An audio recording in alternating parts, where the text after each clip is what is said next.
Ok, boa tarde. Gravando. Coloca lá para mim o nome e o número no chat. Boa tarde. E hoje a gente vai fazer um quiz de revisão, tá bom? Sobre o modernismo, sobre o que a gente já conversou sobre modernismo e sobre algumas figuras de linguagens. Eu não vi ainda quem fez ou quem não fez os formulários, tá?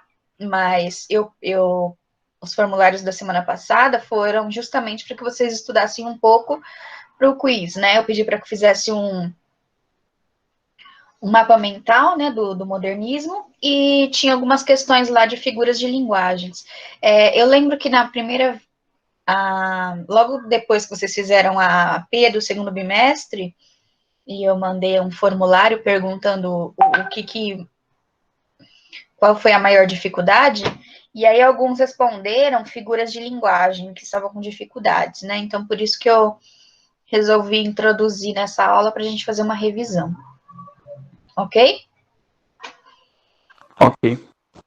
Deixa eu apresentar aqui os... Então, aí, vamos fazer por equipe, então, né? Aí a gente utiliza as mesmas... Vocês discutem nos mesmos grupos do debate, certo? É isso? Ok. Mas tá dando... eu tô vendo que tem, sei lá, 11 alunos participando, 12 é comigo, né? Tá uma quantidade equilibrada de pessoas para cada time? Dá uma olhada aí para mim, como é que tá? Quem tá no grupo 2 manda mensagem lá.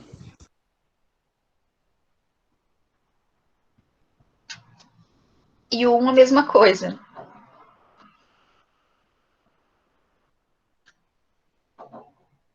A Marília tá pedindo para colocar ela no grupo 2.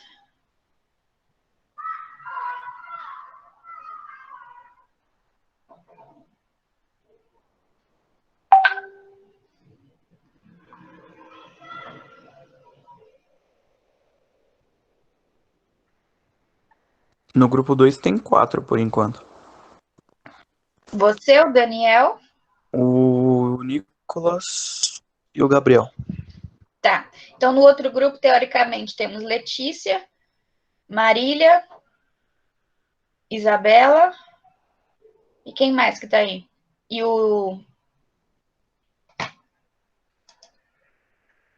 E a Laura? É isso?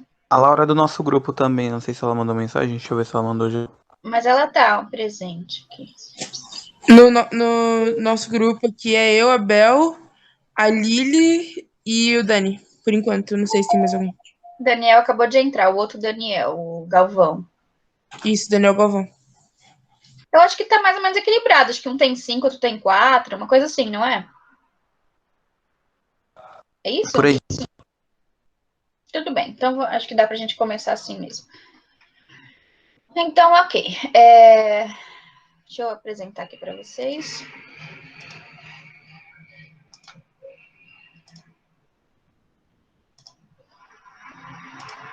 Na real, professora, tá 5-5. 5-5? Então ótimo. Melhor ainda. Dá para ver aí o slide que eu estou apresentando? Ô, Moisés, a Marília Sim. tá no seu grupo?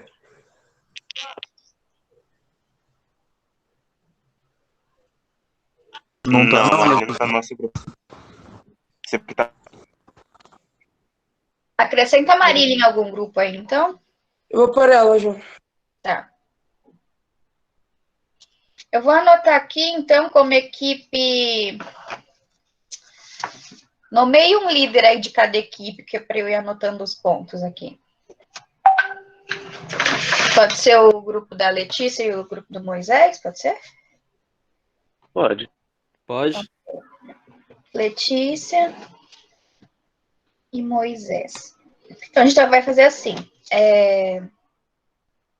Porque quando a gente fazia aquele esquema de quem digitasse primeiro respondia, eu acho que acaba beneficiando aqueles que têm uma internet mais rápida, né? E aí eu acho que poucas pessoas participam. Então, eu acho que dividir por equipe, acho que abrange um número maior de participação. Então, a gente faz intercalado. uma questão para uma equipe, outra questão para outra equipe, ok? Tem 16 questões, Ok. então dá 8 questões para cada grupo, tá bom? Ok? Ok. Ok. Quando acabar, eu vou falar um pouquinho sobre resenha, tá bom? Que é o nosso assunto que é o assunto do nosso próximo formulário, mas é bem pouquinho mesmo, é só para dar uma introdução, tá bom? Então é isso. E aí presta bastante atenção para que isso realmente funcione como uma revisão, tá? Tanto relacionada às questões do modernismo, quanto às questões relacionadas às figuras de linguagens. Ok? É muito ruim falar e não ver ninguém, sabe? Tipo, aí eu só vejo os slides. Então, eu tô com o celular aqui do lado, mas se alguém falar no chat, eu nem sei se eu consigo ver também. Fala alguma coisa aí no chat, alguém, para eu ver se aparece aqui no celular para mim.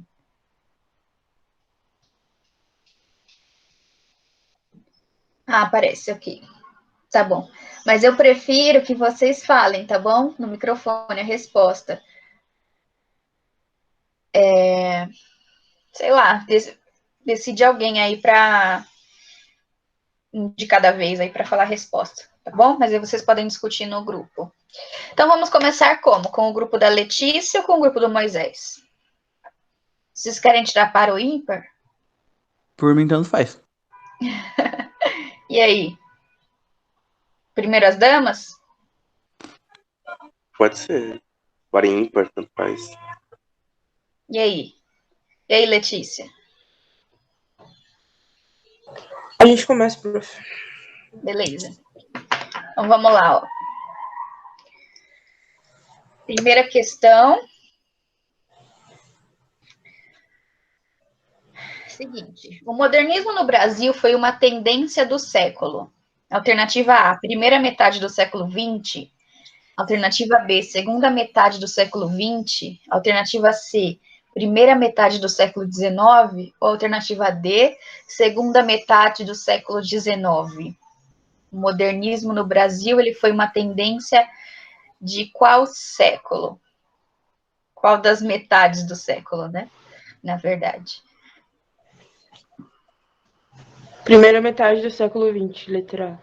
Letra A, certeza? Isso. Sim. Ok, certa resposta. Então, um pontinho aí para. Ah, eu queria fazer uma coisa com vocês. Vamos ver se vocês concordam. É que nessa daqui eu não sei se dá, mas, por exemplo, eu estava pensando em se acertou, eu considero um ponto. Se conseguir acertar e justificar a correta, eu considero 2 pontos. O que vocês acham? Legal, gostamos. Só que nessa daqui, especificamente, eu não sei se dá para justificar. Porque, Acho que né? dá. Então tenta, vai. O meu raciocínio foi, tipo, que a Semana da Arte Moderna foi lá por 1920. Então, tipo, não tinha como ser depois disso. Ah, ok. Beleza. Então, certo. Então é o seguinte, dando para justificar, 2 pontos. Se conseguir só acertar, 1 ponto. Se não acertar, nenhum ponto. Ok? Todo mundo concorda? Sim. Tranquilo. Beleza. Então, agora o grupo do Moisés. Próxima questão. Vamos lá. O início do modernismo no Brasil se consolidou em um movimento artístico chamado Movimento da Arte Modernista, Semana da Arte Antiparnasiana, Semana da Arte Moderna ou Semana de 23? Qual é a resposta correta? Letra C, Semana da Arte Moderna. Consegue justificar? A Semana da Arte Moderna, ela foi um evento que a própria Letícia citou na resposta dela, né? Uhum. E é isso, onde se juntaram vários artistas, meio que eles faziam deboche do parnasianismo com algumas obras, e é isso. Uhum. Ok, perfeito. Então, 2 pontos aí para o grupo do Moisés.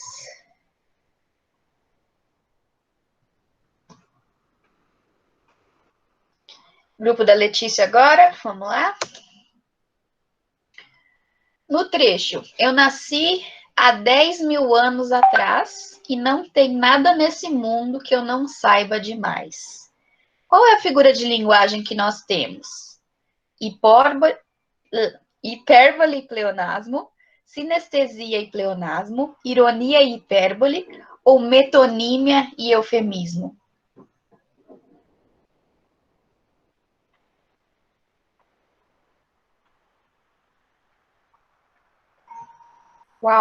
Quais são as figuras de linguagem que aparecem nesse trecho?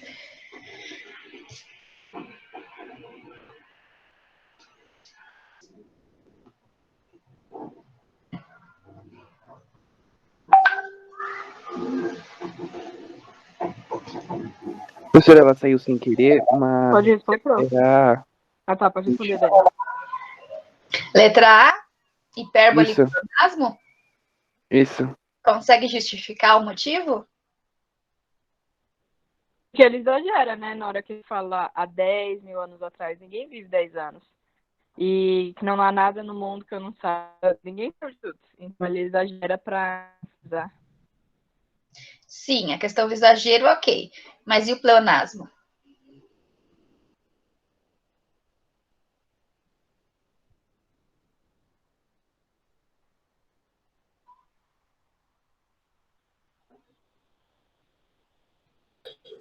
Cara, eu não consigo o pleonasmo. Oi? Por causa do hipérbole. Eu não consigo identificar o pleonasmo também nessa frase. Eu só consigo identificar a hipérbole. Só. Tá. Então, nesse caso, se estiver correto, a gente considera um ponto, então, ok? Ou quer conversar mais um pouquinho para ver se chega? Dá mais uma lidinha. Peraí, prof. O pleonasmo não é aquele que é repetitivo, alguma coisa assim? Sim, É aquela esse, não figura é? de linguagem que repete aquilo que é óbvio. Eu nasci 10 anos atrás, não tem nada aqui.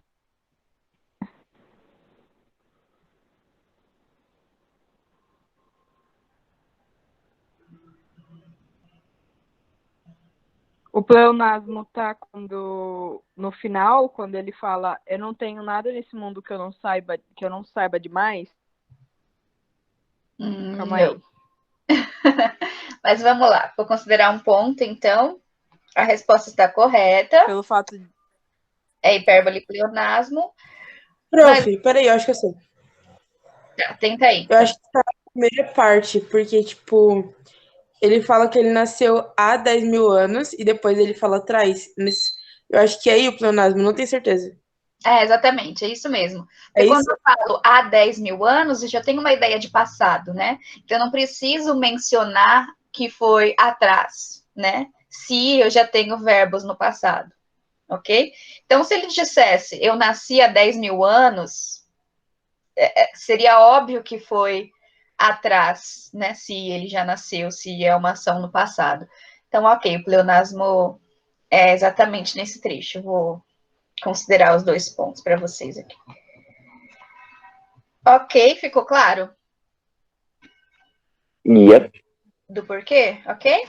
Beleza. Grupo do Moisés agora.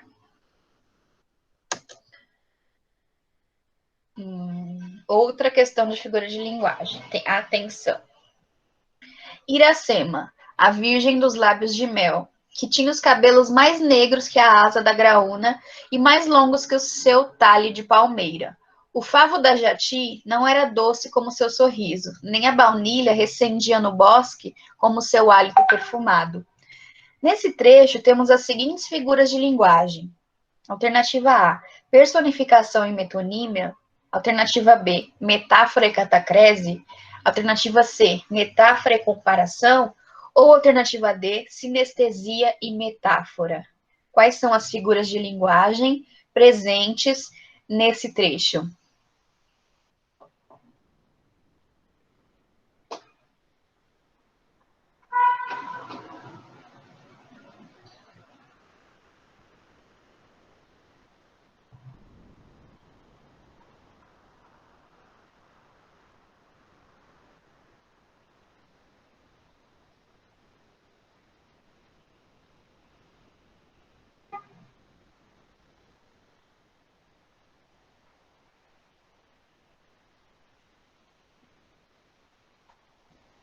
Meninos, tudo bem aí? Estamos discutindo, prof, rapidinho. Tá bom.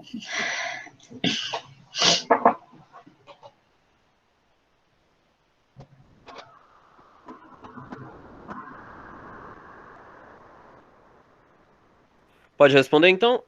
Pode. A letra C, metáfora e comparação. Consegue justificar?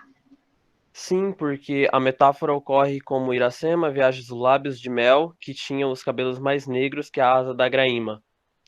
E no final, o favo, Jade, não era doce como seu sorriso, nem a baunilha recendia no bosque como seu hálito perfumado. É uma comparação do hálito dela com o aroma doce da baunilha. Ok. E lá, Iracema, virgem dos lábios de mel, aí eu já tenho metáfora. Isso. Ok. Certinho. 2 pontinhos. Tranquilo até aí, né, gente? Tranquilo? Sim. Letra C, certinho. Grupo da Letícia agora. Atenção. Olha lá. Figura de linguagem de novo. No trecho, pirou minha cabeça e o coração. Feito bola de sabão, eu me desmancho por você. Temos metáfora, onomatopeia, pleonasmo ou comparação?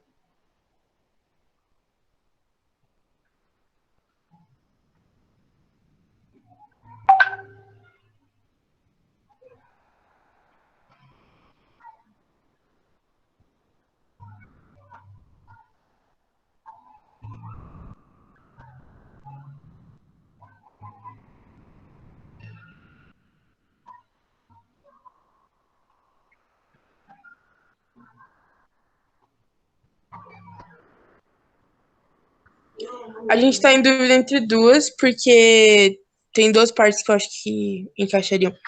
Mas a gente vai na parte que fala ali, feito bola de sabão, seria a mesma coisa que falar como bola de sabão. Então a gente vai em comparação, letra D. Ok, certinho. Então, só para enfatizar, explica novamente o porquê da comparação para eu adicionar seus 2 pontos aqui. É porque quando diz feito bola de sabão, é a mesma coisa de dizer como bola de sabão, que é comparar duas coisas. E o que está sendo comparado? Ela tá comparando. Calma, pera. Ela tá comparando que ela sentiu, tipo, uma bola de sabão que se desmancha e ela se desmanchou pela pessoa que ela tava apaixonada. E ela fez essa comparação da bola de sabão com o sentimento dela. Ok, exatamente. Qual que era a outra que você achou que se encaixaria aí? Você falou que estava em Ali dúvida. na. Como é que eu saí do slide? Cadê? Eu não sei mexer aqui. Mas acho que é eu esqueci agora como que fala, mas tipo, no começo ali acho que fala. É a música, né? Pirou minha cabeça e coração. Aí a gente achou que era metáfora. Ah, tá. Mas como a metáfora, ela também traz uma comparação implícita, né? E aqui acho que não tem nenhuma comparação. Pirou minha cabeça e o coração, quer dizer que virou tudo do avesso, assim, mas acho que não caberia metáfora nesse caso. A comparação é mais evidente mesmo. Ok? Certo? Ok. Ok, prof. Grupo do Moisés. Atenção. As principais características da primeira fase do modernismo são: alternativa A, o nacionalismo fanista, o indianismo e a valorização da natureza. Alternativa B, temas pautados no nacionalismo, cultura e na identidade do Brasil. Alternativa C, preocupação com a estética na escrita. Ou alternativa D, exagero na descrição dos sentimentos e emoções. E aqui faltou um S, desculpa.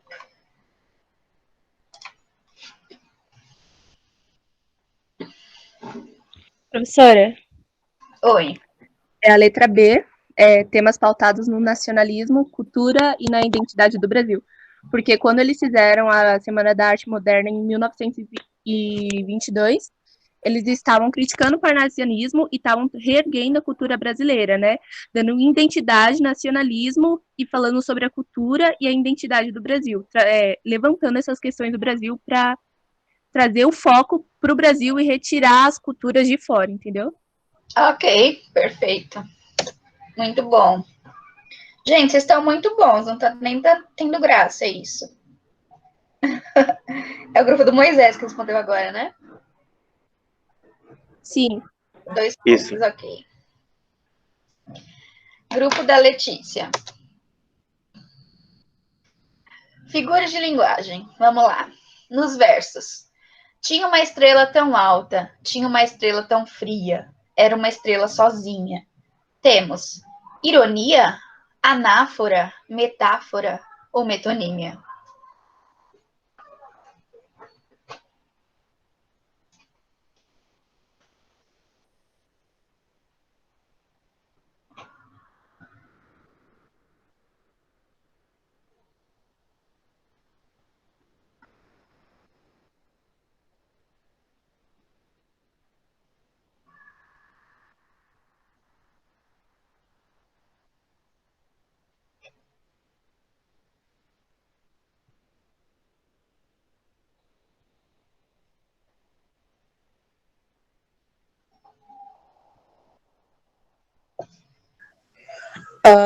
A gente vai na letra B, anáfora, e aquela figura de linguagem que tu usa as mesmas palavras, ou tipo, as mesmas palavras tu dá um ritmo e para enfatizar. Eu não sei se é as mesmas palavras exatamente, mas enfim, por causa da repetição, é isso. Isso, exatamente.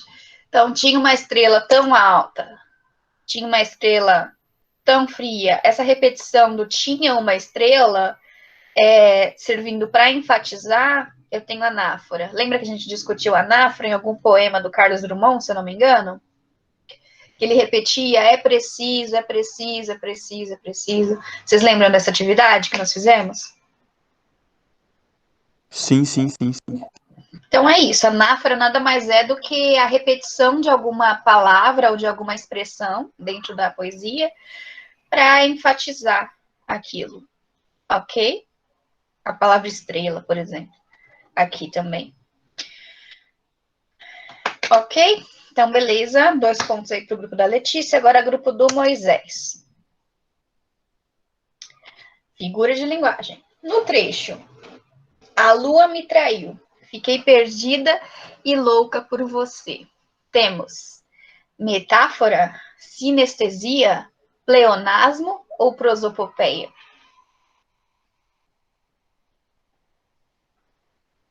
Alô, alô, tá me ouvindo? Tá me ouvindo?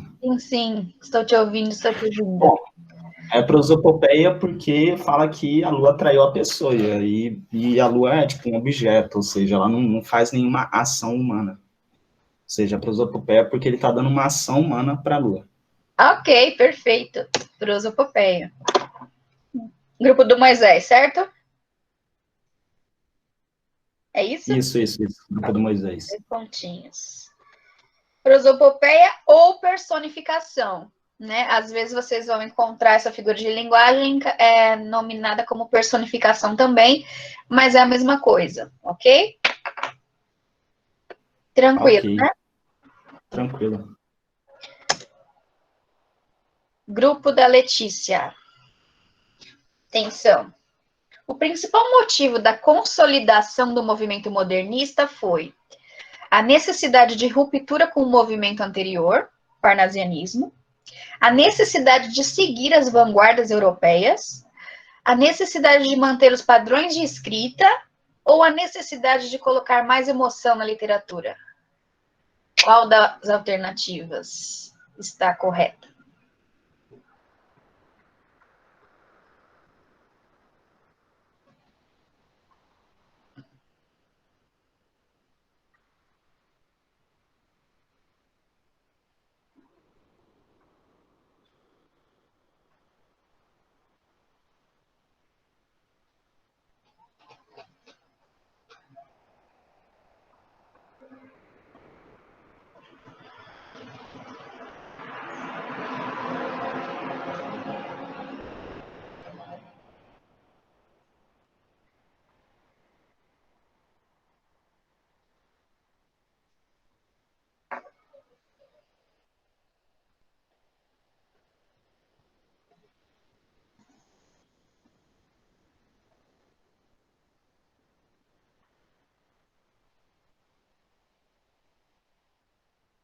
Discutindo ainda? Acabamos. A gente vai na letra A, e o motivo é justamente que o início do movimento modernista já foi justamente criticar o movimento do parnasianista. Então a gente vai na letra A. Ok. Muito bom. Gente, ou as perguntas estão muito fáceis ou vocês estão muito bons. Qual das duas opções? Tá muito fácil ou vocês estão bons? Eu acho que a pergunta aqui tá fácil mesmo. Também acho que tá fácil. Oi? Eu acho que é porque tá fácil também. Ah, mas tá fácil porque vocês sabem, né? Estudar. Aí é a senhora que tem que saber, né? Porque a gente não. Ok. Grupo do Moisés agora? Isso. Figura de linguagem. No trecho, ela me disse: eu não sei mais o que eu sinto por você. Vamos dar um tempo. Um dia a gente se vê. Que figura de linguagem nós temos? Ironia, eufemismo, catacrese ou onomatopeia?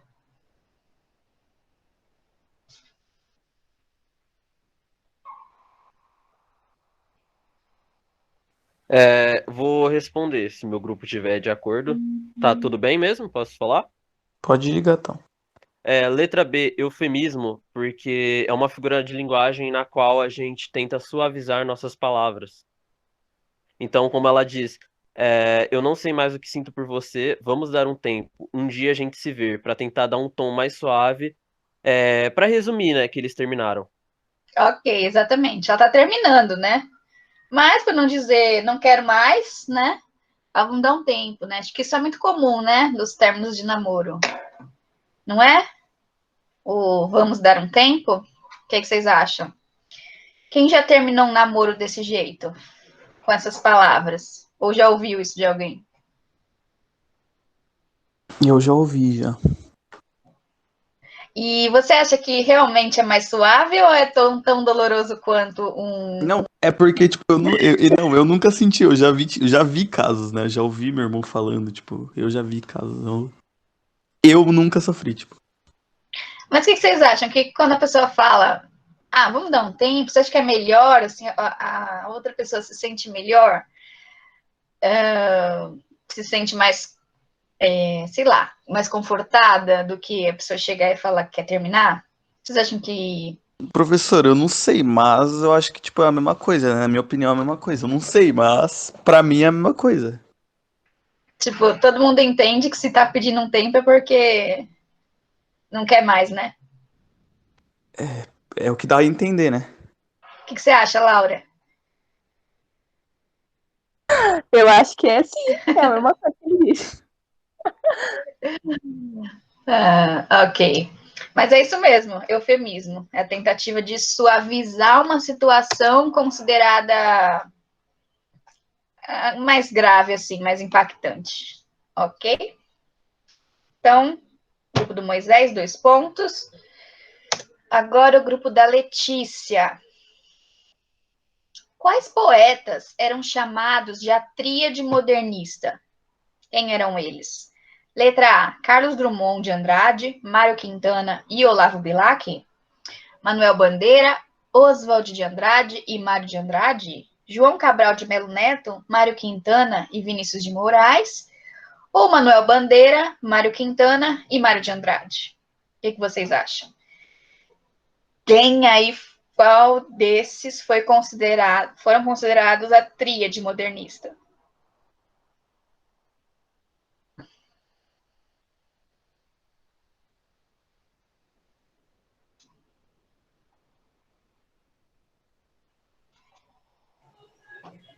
Ô, professor, eu não sei exatamente como justificar essa, além do que a gente estudou, mas é a letra B.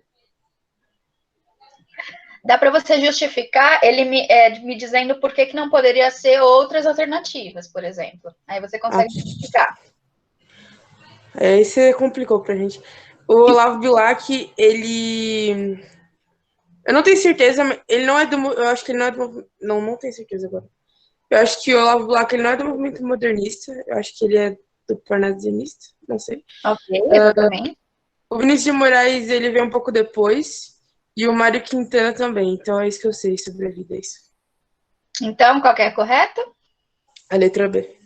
Manuel Bandeira, Oswald de Andrade e Mário de Andrade? Isso. Ok, certa resposta. 2 pontos. Então é isso mesmo. O Olavo Bilac, ele é parnasiano, né? Lembra dos poemas complexos dele? Nós vimos. O João Cabral de Melo Neto, o Mário Quintana, eles são do pós-modernismo, né? E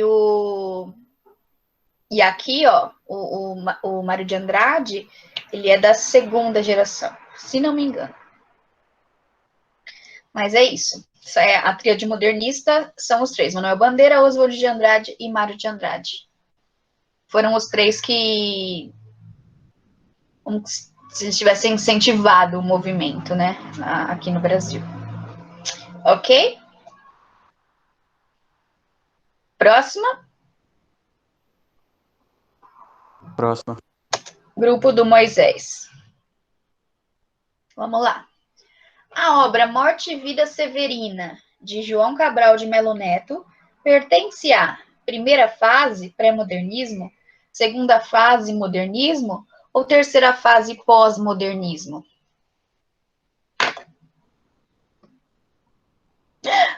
Desculpa. Obrigado. Tá bom. Desculpa. Mas eu vou pular, então. Mas, assim, consegue justificar? É que eu ia colocar um hífen aqui, ó, que faltou. Mas, desculpa.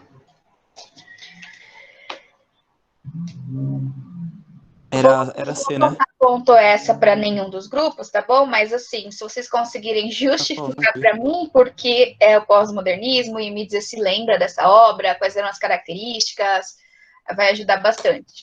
Então, se eu não me engano, é porque teve um momento que eles começaram a fazer obras regionalistas, né? Falando não sei se é regionalista, esqueci o nome certo.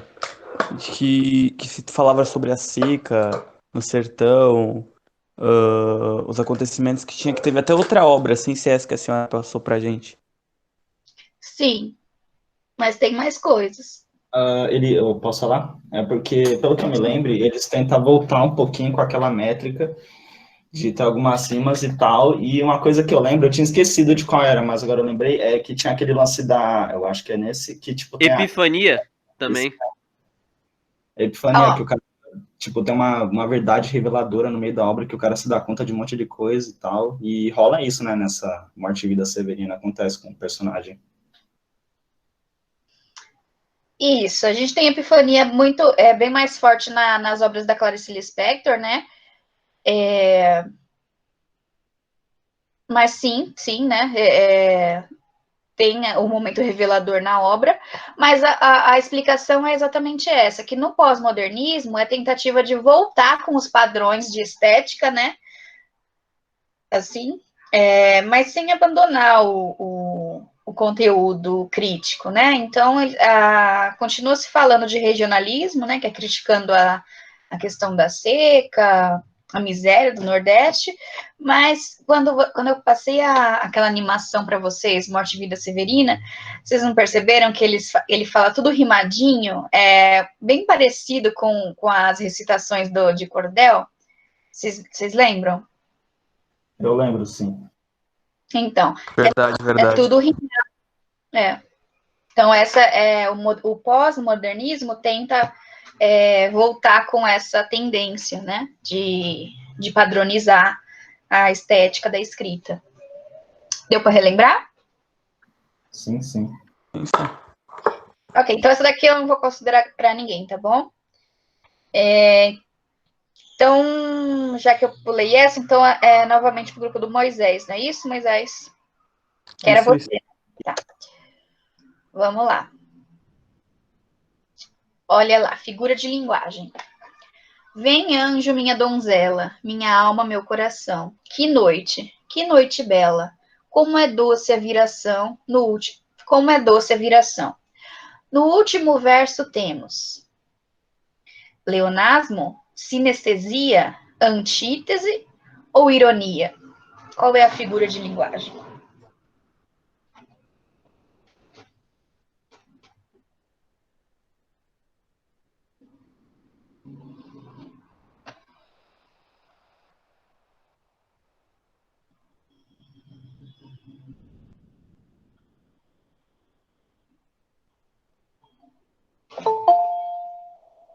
Prof, é a letra B, porque é aquela figura de linguagem que tu mistura os É a sentidos. gente, Mas Letícia. é o grupo do Moisés agora. É Desculpa. nós ainda, Fia. É porque a gente, lembra que aquela eu mostrei a resposta e eu não considerei? Não, tá bom, desculpa. É porque a antiga ela deu a Então, vamos fazer resposta. assim, ó, já que eles responderam, vamos trocar e vocês respondem a próxima, pode ser? Desculpa, tá? É porque estavam falando comigo Ok, que eu a não gente vi. vai ter que responder 2 seguidas, prof. Verdade, professora? Por quê? Porque eles responderam a última, e aí eles responderam essa. Foram 2 seguidas que eles responderam. Mas pode contar pra eles e a gente responde 2 seguidas. Pode ser, Letícia? Pode? Não tô nem entendendo o que tá acontecendo. Então, vamos lá. Explica aí pra gente, então, o seu grupo, o porquê da sinestesia.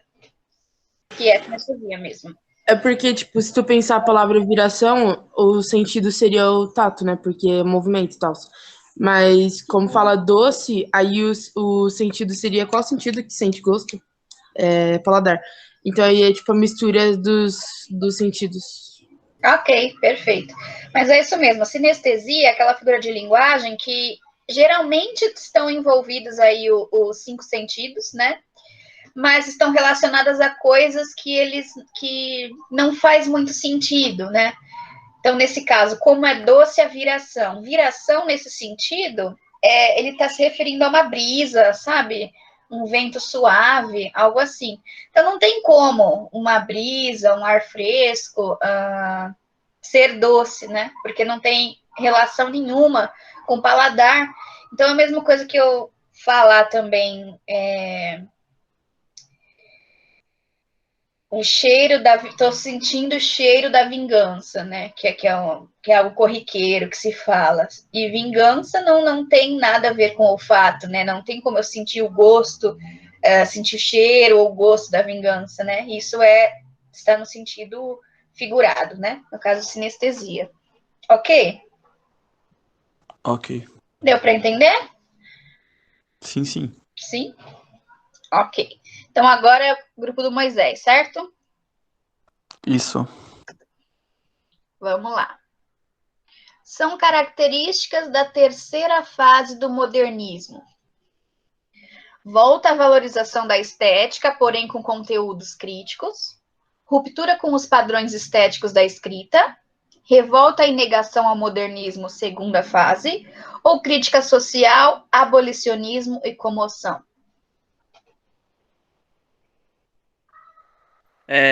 Letra A volta da valorização da estética, porém com conteúdo crítico.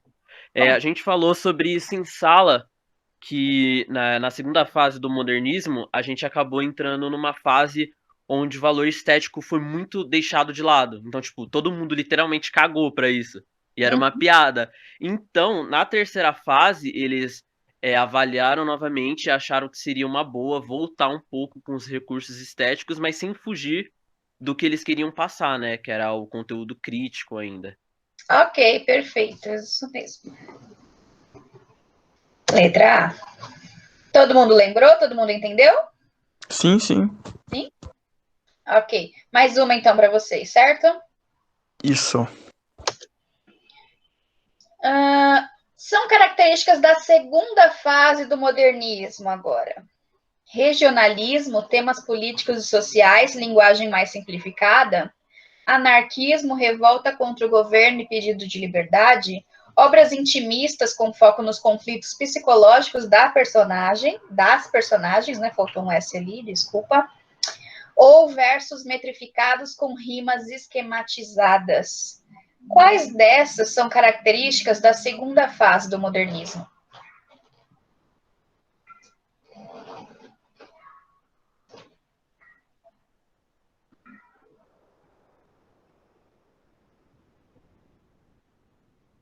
Vou responder aqui novamente.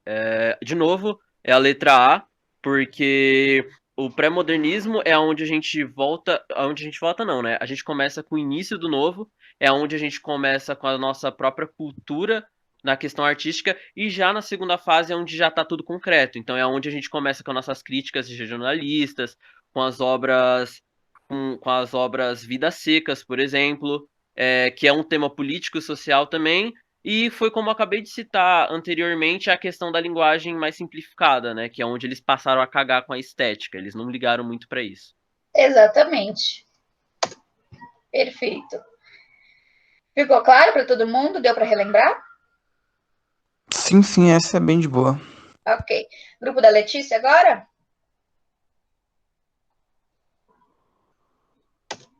Vamos lá. Dizer que isso vai acabar, que por si mesmo não pode durar, não. Ela não está se referindo ao fogo, refere-se ao que sente. O que sente nunca dura. O que sente sempre acaba e pode nunca mais voltar. Encarniça-se então sobre o movimento, come-lhe o fogo, e o fogo doce arde, flameja. Então ela, que sabe que tudo vai acabar, pega a mão livre do homem e ao prendê-la nas suas, ela doce arde, flameja. Esse trecho pertence a uma obra de qual autor modernista, né? E por quê? Estamos falando de Carlos Drummond de Andrade, pois possui características humorísticas, irônicas e com traços de crítica social. Estamos falando de uma obra do Augusto dos Anjos, porque trazem características marcantes de desânimo e pessimismo. Ou nós estamos falando de uma obra da Clarice Lispector, pois possui características intimistas, focada nos conflitos psicológicos da personagem. A C. Clarice Lispector. Por quê? Professora, você já escreveu o porquê na própria resposta, né? Porque, tipo assim, nesse trecho, é como se, por exemplo, a autora estivesse entrando na mente do personagem, falando de alguns sentimentos dela e tal. E é uma característica da Clarice, né?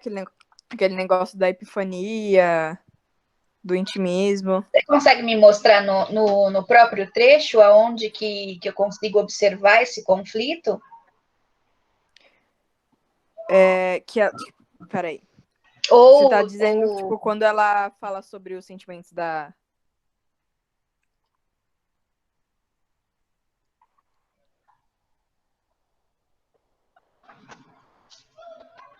Aqui, ó, que ela fala... O que sente nunca dura, o que sente sempre acaba e poderá nunca voltar. Aí ela fala, encarniça-se, então, sobre o momento... Peraí que eu não tô conseguindo ler. come-lhe o fogo. Come-lhe o fogo e o fogo doce arde e flameja. Tipo, ela tá falando de um sentimento... É igual a euforia dela, né? Ela tá falando de um sentimento do eu lírico do personagem que tá dentro do personagem e é meio que um conflito, né? Dele mesmo. Sim, exatamente. É isso mesmo, e são características da obra da Clarice Lispector, né? Porque são as obras que a gente chama de intimistas, né? Aquela que foca no que está acontecendo dentro dos personagens, né? Quanto às sensações, as angústias, os conflitos psicológicos. Então, essa questão de abordar características psicológicas são traços do pós-modernismo, especificamente aí na obra da Clarice Lispector. Ok? Agora, no quarto bimestre, a gente vai ver um pouco mais a fundo a terceira fase, tá? Porque nós vimos a terceira fase, mas nós vimos mais a primeira e a segunda, não sei se vocês repararam. E agora, no quarto bimestre, a gente vai ver com mais detalhes as obras da terceira geração, que é o pós-modernismo. Ok?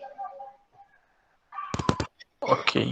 Então, é o seguinte, eu acho que ficou empatado, porque todo mundo acertou todos. Ninguém errou nada, né? Eu acho que isso é muito bom, acho que as questões estavam tranquilas também, mas significa também que vocês conseguiram consolidar aí algumas coisas de que nós falamos, né, ao longo aí das aulas. Pelo menos essa é a impressão que eu tenho. Ok? Ok. Parabéns para a professora também. E eu vou falar um pouquinho agora sobre resenha, tá? Mas é bem pouquinho mesmo, que também acredito que seja revisão, porque, ó lá, tem um parabéns aí para vocês pela participação. E a gente vai falar um pouquinho sobre resenha crítica. Mas resenha crítica, eu acredito, eu tenho quase certeza que eu mesma já devo ter trabalhado com vocês alguma coisa no segundo ano. Vocês lembram? Ou não? Ou eu estou confundindo com outra turma? Lembro. Professor, Eu não acho lembro, que tipo, você falou detalhes. com a gente e a Adriana, a Adriana acho que deve ter falado Foi. um pouco com a gente também. Certo. Então vai ficar mais fácil. Porque assim, nós temos dois tipos de resenha, mas hoje a gente vai falar só da resenha crítica, tá? Nós temos a resenha crítica e a resenha descritiva. Sendo que a resenha descritiva, ela não tem julgamento, ela não tem a opinião do autor ali, né? E a resenha crítica já traz essa questão. Então, nós temos aqui o seguinte. Já a resenha crítica, também conhecida como opinativa, apresenta um juízo de valor do leitor sobre o conteúdo resenhado. Nesse tipo de resenha, o conteúdo é apresentado com uma indicação ou uma letra sobre a leitura. Assim, é um texto com características argumentativas, pois tem como propósito convencer alguém sobre a leitura. Então, por que eu estou falando de resenha hoje?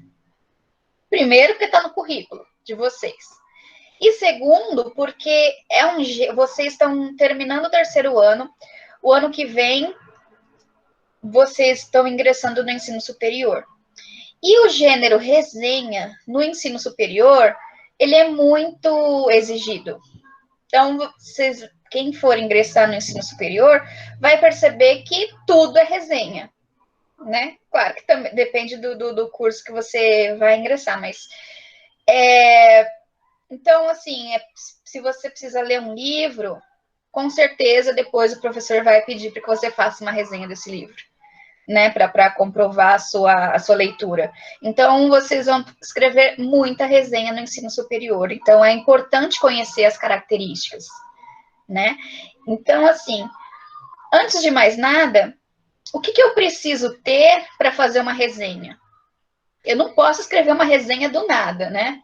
Eu preciso de algo. O que eu preciso ter? A resenha, ela parte de quais coisas? Quem lembra? Professora, se eu não me engano, eu posso estar errado, tá? Tipo, são acontecimentos culturais, acontecimentos, tipo, eventos, essas coisas, seriam tipo isso? Sim, eu preciso de um objeto cultural, certo? Que pode ser um livro, um filme, uma peça de teatro, uma música, um evento, como você falou. Então, eu preciso avaliar algo, né, para escrever a minha resenha. Uma coisa importante é que muita gente confunde resumo com resenha. Até são gêneros parecidos, só que existe uma diferença entre o resumo e a resenha. Quem sabe dizer qual que é a diferença entre o resumo e a resenha? A opinião do autor? Exatamente. Porque se eu for fazer o resumo de um livro, ali eu não vou colocar minha opinião sobre. Eu só vou resumir os fatos, certo? Mas se eu estiver escrevendo uma resenha crítica, eu preciso, além de resumir, porque o resumo ele entra na resenha também, né? Além de resumir os fatos, eu preciso esboçar a minha opinião sobre, né? E lembrando, muita gente, eu acho que não é o caso de vocês, mas muita gente, quando ouve falar a palavra crítica, acha que crítica é uma palavra negativa, que se eu estou criticando, eu estou falando mal, né?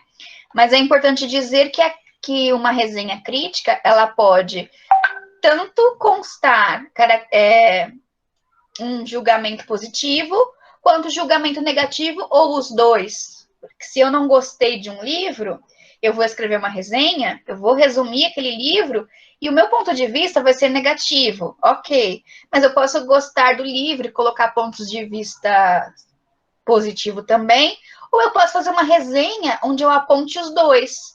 Eu aponte ali quais foram os pontos positivos e quais foram os pontos negativos e fazer um equilíbrio entre os dois. Porque as coisas, né, podem possuir pontos negativos e positivos, sem problema nenhum. Vocês lembram quando vocês fizeram a P, que tinha aquela resenha sobre o filme do Coringa? Que a gente discutiu depois? Aí alguns aspectos foram colocados. Então é um exemplo, né? Também, que ali é uma resenha, né? A pessoa assistiu o filme do Coringa e foi fazer a sua avaliação daquilo. A resenha, ela não acontece assim somente com base em algum objeto cultural. No meio acadêmico, sim. No meio acadêmico, você precisa de um objeto cultural para, a partir dali, escrever uma resenha.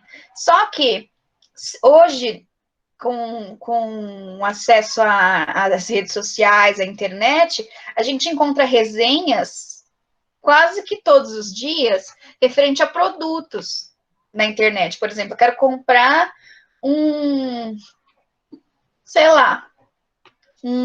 jogo, sei lá. E aí vocês não procuram saber da opinião de quem comprou? Quem já fez isso? Com o celular, sempre.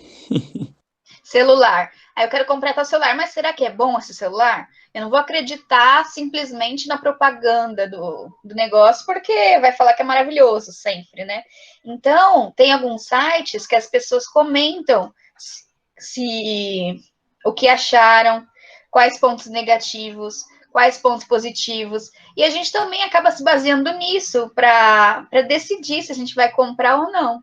Um vídeo seria um tipo de resenha, talvez, professora? Sim, Tipo... tem resenhas em forma de vídeo também, né? Para falar de tal produto. Ah, testei tal produto. Eles, inclusive, chamam de resenha. Eu não sei se vocês já viram isso, mas faz a resenha desse celular. Aí a pessoa fala, olha, eu comprei esse celular aqui, ele é legal porque ele tem um tamanho bom, mas ele é um pouco devagar, tal. Então, a pessoa acaba apontando ali quais pontos negativos e quais pontos positivos sobre aquele produto, e não deixa de ser uma resenha também, porque tem essas características de fazer um julgamento, né? De fazer uma avaliação sobre o produto. Só que no meio acadêmico, a gente já vai fazer resenha sobre objetos culturais. Então, geralmente são livros, filmes, peças de teatro, algum evento, certo? Algum objeto cultural. E aí eu trouxe aqui para vocês um slide a mais com 4 passos para facilitar mesmo quando você for escrever uma resenha. Então, aqui é meio que um passo a passo simplificado. O que eu devo ter no primeiro parágrafo? O que eu devo ter no segundo, no terceiro e no quarto parágrafo?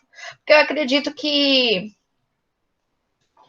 deu uma clareada na mente de vocês, assim, né? Tipo, tá, eu sei de tudo que tem que fazer, mas qual é a ordem das coisas, né? E é importante saber da ordem em que as coisas devem ser colocadas. Então, um exemplo padrão é o seguinte: no primeiro parágrafo, a síntese geral da obra, o resenhista explora os pontos centrais. Então, o primeiro parágrafo nada mais é do que um resumo, mas pode ser até menor que o resumo, pode ser uma síntese, né? A síntese, ela é menor ainda do que o resumo, né? Então, você tem que contextualizar o leitor do que fala a obra, né? Qual é o assunto. E aí você coloca ali os pontos centrais para que o leitor ele saiba do assunto no geral. No segundo parágrafo, a apresentação dos capítulos ou das partes da obra. Então, depende muito, né? Se for um livro, você pode falar como ele é dividido, se é capítulo único, se for uma peça, quantas cenas, e aí você vai tentar demonstrar como que essa obra está sendo apresentada, certo? Terceiro parágrafo, você, claro, se for dividido em capítulo, você faz uma pequena síntese de cada capítulo, ou da obra. O ideal é que seja um parágrafo para cada parte, né? Quer dizer, bem simplificado, né? Primeiro capítulo isso, segundo, terceiro, quarto, né? E lá no quarto parágrafo, você coloca a sua avaliação sobre análise do leitor, apresentação, informações particulares sobre a leitura da obra, se é objeto, claro, problemático, denso, etc., e uma possível recomendação de leitura ou alerta, porque aí você vai dizer, lá nesse último parágrafo, você vai dizer você vai colocar os seus apontamentos, né? Se são positivos, se são negativos, ou se contém os dois ali. É positivo por conta disso, é negativo por conta daquilo. E aí, geralmente, numa resenha, ou você recomenda ou você não recomenda para o leitor. Então, apesar de ter tais pontos negativos, eu recomendo a leitura. Ou se você só encontrou pontos negativos, aí você vai dizer lá embaixo que não recomenda a leitura, ou o filme, enfim. O que for que você esteja resenhando. Ok? Isso é mais para dar uma clareada, assim, como fazer. Mas no próximo formulário, vai ter uma resenha lá para vocês analisarem. Então, vai ficar mais claro, porque vocês vão ter uma resenha, né, para analisar e vão saber como desmembrar depois, caso precisem fazer. Ok? Ok. Alguém ficou com Ok. alguma dúvida? Não, Só até não que fiquei não. não, porque já tava meio que na cabeça, né? E só deu uma passada geral pra relembrar. Uhum. Mas alguém ficou com dúvida, não entendeu alguma coisa?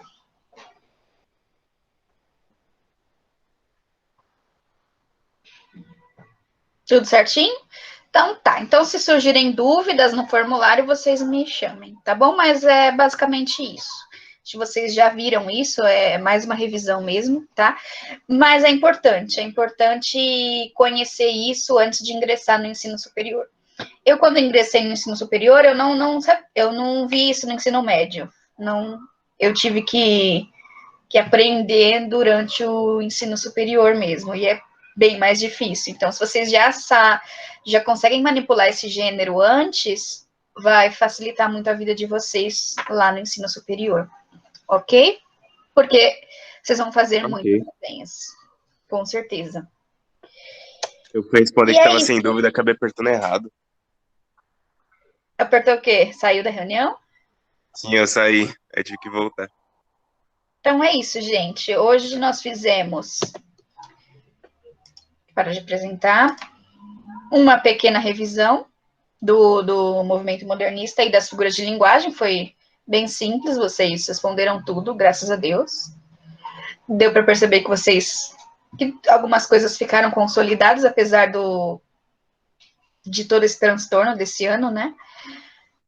E é isso. E aí, no próximo formulário, a gente fala um pouquinho mais de resenha e creio eu que no quarto bimestre a gente vai falar muito, muito, muito sobre Clarice Lispector e sobre a terceira fase do modernismo aí. Tá bom? Ok? Ok. Ok, professor. Ok. Tranquilo, professora. Eu vou parar a gravação aqui. Obrigada, gente, pela participação.